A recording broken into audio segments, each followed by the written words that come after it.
You know what? Why don't we just quit there and let me buy this thing from you? I would say that's about as straight can go. Anytime I can hit it like that, with that little bit of a draw, and not feel like I've lost the club in the process. That is the very first one and only hit with a one-of-a-kind shaft. The only one in existence. I'll tell you what, if I could hit them that straight where I'm looking all the time, I'd be a happy camper. I might learn how to play this game.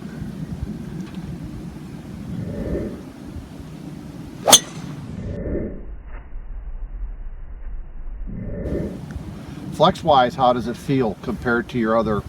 The other one feels, by comparison, it feels uncontrollable. This one... Flex-wise though, does this feel softer or? No, this one feels firmer. Firmer, okay. It's slightly softer than your other, the ET2.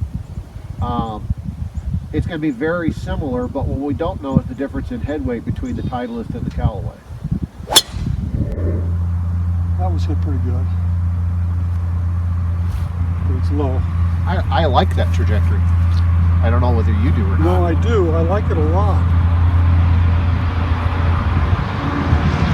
I'd much rather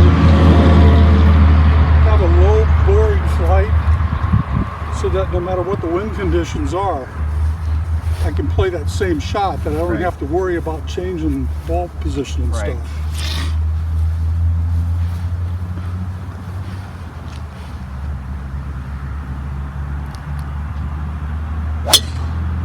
There you go.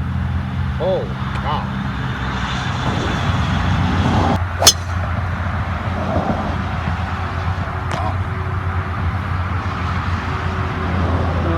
What I like about that is that that wasn't a center hit. I was just a little bit off of the heel. But to get that kind of a ball flight in that distance. What would happen with this if you had done that? Oh, that would have been, I would have lost it completely. Unless I hit that shaft center of the club face, I can either hit it low, middle, or high. And it'll stay in the middle of the fairway, but as soon as I go toe or heel, I wind up losing it. Okay.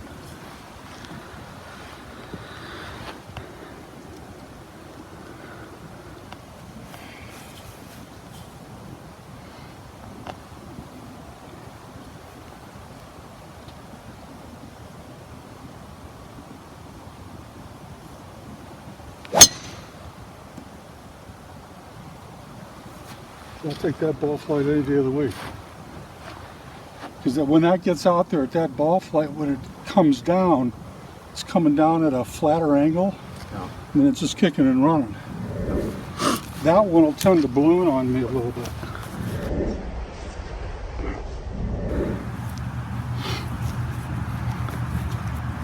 Well, now you're getting a little used to it, so you're seeing a little bit of a tighter pattern.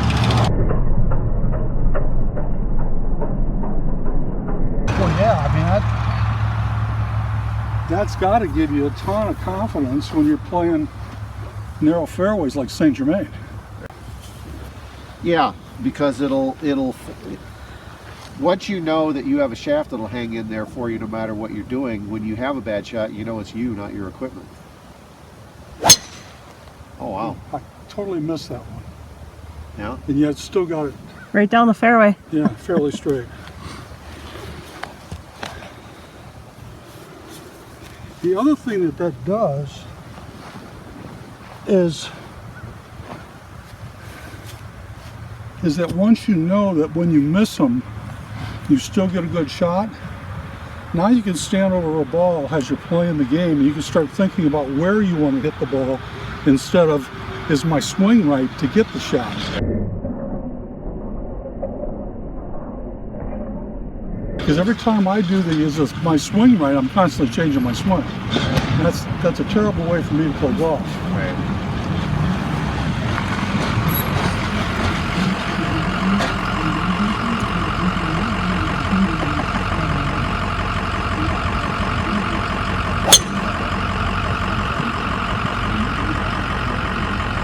Those last three that you hit are probably within a 40-foot circle. Yeah. Yeah. I mean, let's try and do a little experiment with working it. Maybe left to right, right to left, a little high, a little low. Just kind of see it, how the control factor is. what do you want to try? Whatever you want. Let's hit a low fade. There you go. The voice in the background says low fade. Got a little wind in your face now too.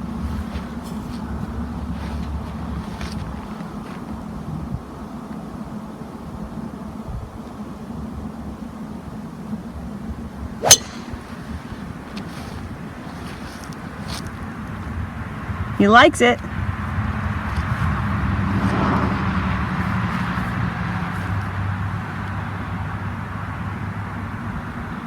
Okay, try to hit a high draw.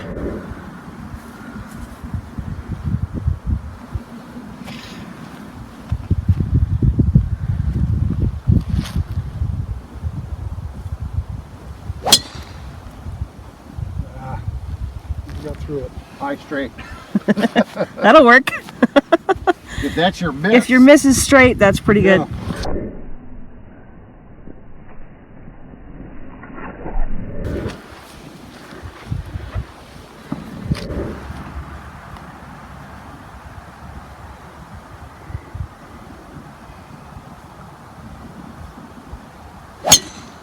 There you go.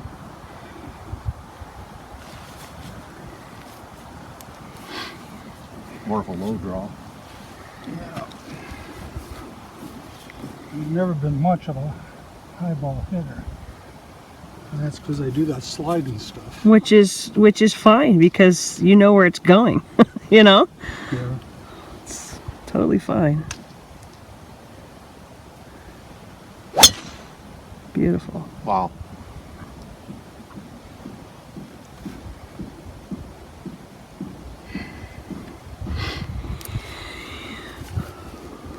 It's hard to tell distance here, obviously, but based on what you normally see, can you get any gauge for distance at all?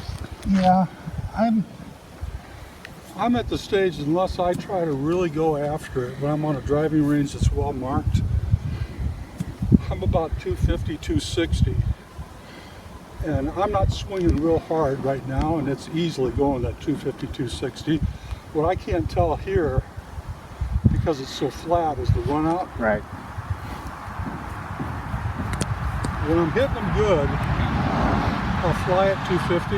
Then it all depends upon how the ball comes down as to how much more I'm getting. Yeah, I don't think you're getting a lot of backspin with this. They're not flaring up and dropping. You know, let's see if I can cut this.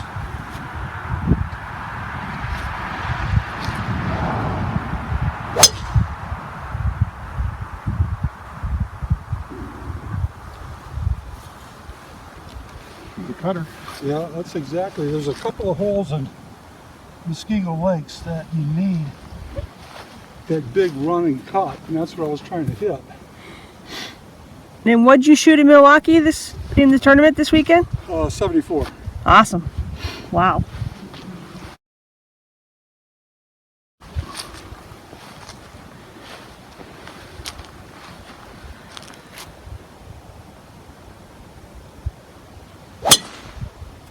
There it is. Went after that one.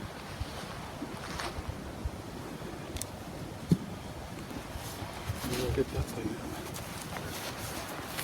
That's like a dart.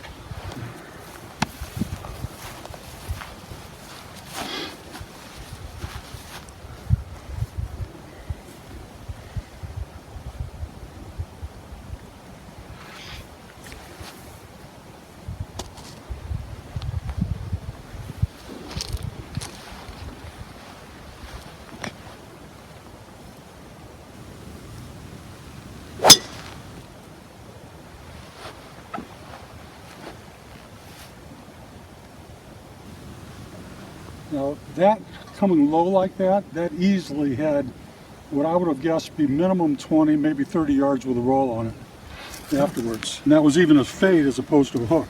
Well, the other thing that I like seeing out of this is you can control either one. You get that, you tee up a little bit and go after it, and it doesn't get away from you. Yeah. Tee it down a little bit, hit it low. That's what we want to see. Control.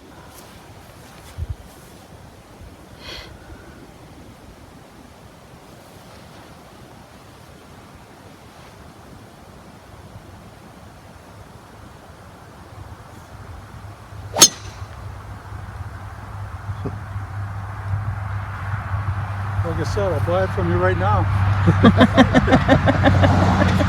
One. I haven't hit a driver consistently in that tight a pattern. Well, actually, until I bought the other Penley shaft from you. But with this club head, not having that other shaft in it, I've never hit them that tight before.